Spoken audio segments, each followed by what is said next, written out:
상봉 길경의 만자로 그여 만재수영 아헤 안여라 여루 사랑만 아쉽소사 나. Those were days of stones, hand-packed clay, firecrackers, stained glass and fists driven into faces calling you chink, gook, the fuck, yous, and everything else you threw to be tough, to fight back, to feel your own rage, what flying was like in one sore arm, hurling a black rubber ball at the side of a factory all summer, sliders through rain, breaking bats in the skin on your knuckles against sheetrock, plywood frames, stucco, and cement like another boy in some lost age might have axed a path through the forest or eviscerated a cow.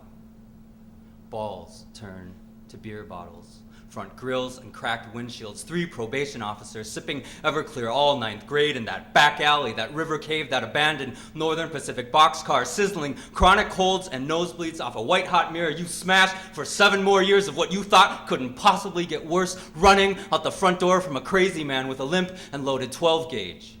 Your own father, who swore at you in a language you could hardly remember, and so laughed at like water on a grease fire, spat buckshot words back you knew he couldn't understand, and so hurt worse like cocksucker, shivering through tears, a steel barrel pressed to your chest, until one midnight you packed a garbage bag, popped a downhill clutch, and bolted over highways and cornfields, bright-lit cities of alcohol, mushroom, and acid-infused blues, Kansas City, in that $14 a night motel with that girl's wicked drawl that first crackled through a KFC late-night drive-through speaker.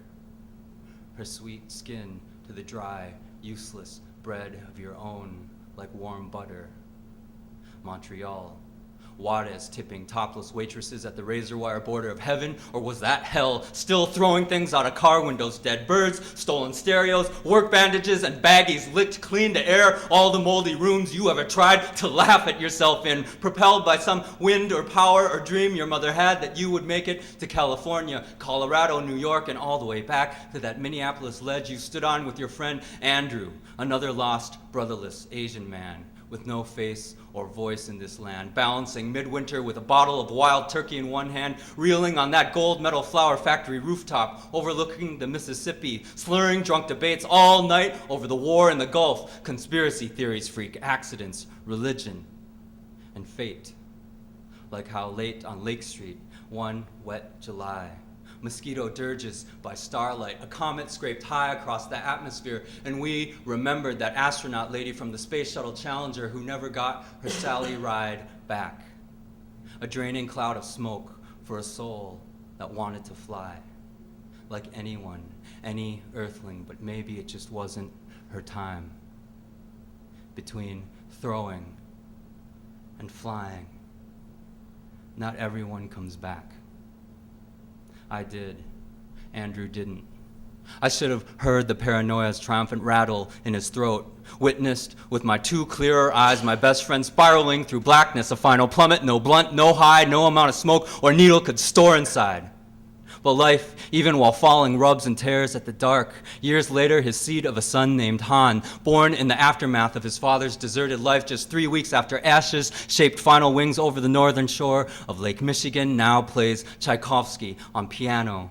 This beautiful horse-voiced boy with little hands so sticky they somehow stretch to reach a far key just in time. Some days they don't make it or land wrong. But he doesn't stop. With the seriousness of a minuscule saint tucked in his brow, he plays with the focus and grace his father, before losing all, once argued with me in defense of God. I want to tell him, this stubborn 5-year-old I watched while his mother works at the Chinese restaurant, trying to be 2 parents, trying to feed him with art, common sense, and a reverence for a Korean, Chinese, Vietnamese American story of the past no one will ever be able to translate for him. I want to tell him not to listen when his 4th and 6th grade neighbors taunt, shouting fag for practicing Vivaldi or Carmen on a Saturday afternoon. Sit back down. More, much more will come.